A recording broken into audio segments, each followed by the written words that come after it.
बिहार में voter list की नज़ीर-ए-सानी पर पूर्णिया के एमपी पप्पू यादव ने शदीद तशवीश का इजहार किया है। उन्होंने कहा है कि ये जमहूरियत पर हमला है।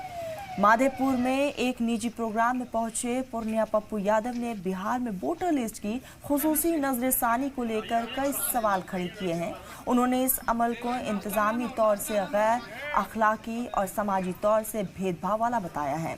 रुकने पार्लियामान ने कहा है कि बिहार जैसी हसास रियासत में इस तरह का अमल गरीब, दलित, आदिवासी और मुस्लिम समाज के लाखों लोगों को वोटर लिस्ट से बाहर कर सकती है।